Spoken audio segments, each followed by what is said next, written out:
Una po sa lahat, nagpapasalamat po ako sa Panginoon. Kasi po, kung ano pong karunungan ang meron ako at katalinuhan, hindi po nagmumula sa akin yun. Kundi sa Panginoon po yun. Bigay niya po. And hindi ko po talaga na-expect kasi magaling po si Jose. Pamilado po ako, magaling po talaga si Jose. Yan. Sa lahat po, Pastor Osmond, Pastor Julie, Pastor Joseph, Pastor Dick, Pastor June, and former po si Pastor Sherwin po ng Fall 1. Maraming salamat po. Magandang hapon po sa inyong lahat. Ang natanggap na karangalan ngayon ay hindi nagmula sa sariling karunungan, kundi nagmula po sa pagpapala at biyaya ng Panginoon. At binabahagi ko po ito sa inyo, aking mga kapatid at classmate po sa Fall 3. Tunay ang napakabuti po ng Panginoon, mula Post E hanggang Fall 3 po, hindi niya tayo pinabayaan. Busy, puyat at pagod man tayo sa kanya-kanyang trabaho, ang Panginoon ang nagbibigay sa atin ng kalakasan at karunungan upang ipagpatuloy natin ang ating pag-aaral. Sabi nga sa 1 Corinto 15:58, kaya nga mga minamahal na kapatid, magpakatatag kayo at huwag manghina sa inyong pananampalataya. Maging masigasig kayo sa paggawa para sa gawang ipinagkatiwala sa inyo ng Panginoon, sapagkat alam ninyong hindi masasayang ang paghihirap para sa Kanya.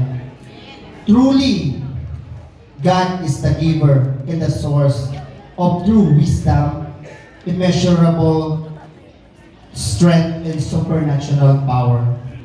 Ang daan patungo sa kabanalan at pagsunod sa Panginoon ay hindi madali. Alam niyo po yan, mga kapatid. Dahil ang kalaban, susubukin at hahatakin tayo para makabitaw.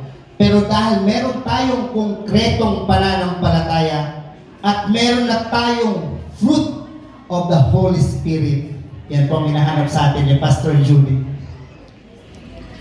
Fruit of the Holy Spirit, naging matatag tayo. Kaya mga kapatid, matapos man tayo sa pag-aaral, let us continue to read the Bible. Because it is not merely a context, but it is the promise of God to us. Tandaan niyo po yan. And make it a habit every day, one chapter or one verse a day can change your whole day. At huwag natin isang tabi kung ano man ang natutunan natin, bagkus gamitin natin ito at i-share sa iba dahil ang kaligtasan ay hindi sinasarili kundi binabahagi, lalo na sa hindi pa nakakilala sa Panginoong Hesus. Let us be a fishers of men. Sabi nga sa Matthew 4:19, come, follow me, Jesus said, and I will send you out to fish for people. Sabi nga ng ating mabubuting pastor at mentors, ang tunay na laban ay hindi sa loob ng paaralan, kundi sa labas. Naniniwala po tayo, amen? Amen. We should have the courage to share the Word of God, and we should have a strong conviction to defend our faith.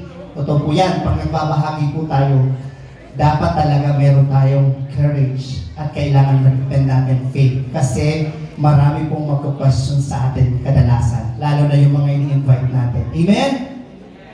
So, sabi sa 1 Peter 3:15, always be prepared to make a defense to anyone who asks you to give an account for the hope that is in you, yet with gentleness and reverence. Para po sa ating mga pastor, mentor, at coordinator, head coordinator po, ng Post E, yung former po, si Pastor Sherwin. Yan. Yung forward po, si Pastor Dick. Fall 2 po si Pastor Joseph at fall 3 po si Pastor Julie. Maraming salamat po sa oras at kaalaman na binahagi niyo po sa amin. pasensya na rin po kung kami ay maingay at magulo minsan.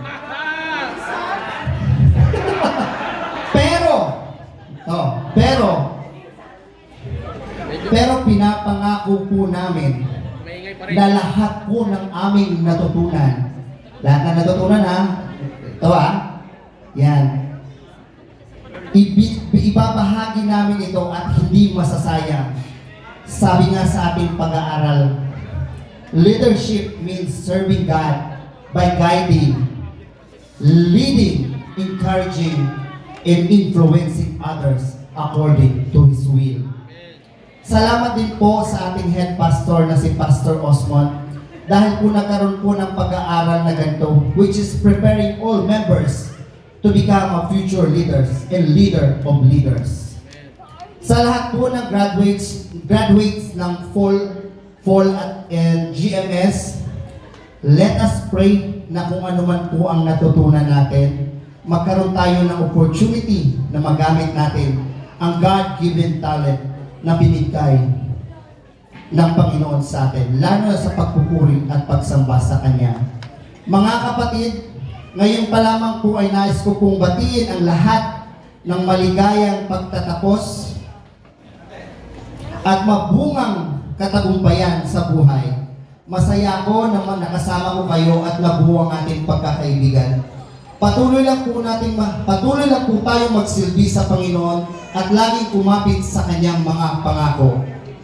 We, as the newly graduates of Foundry of Leaders 3, isabuhay natin ang Great Commission na nasasaad sa Matthew 28:18-20. Ang sabi po doon, therefore, go and make disciples of all nations, baptizing them in the name of the Father, of the Son, and the Holy Spirit, and teaching them to obey everything I have commanded you.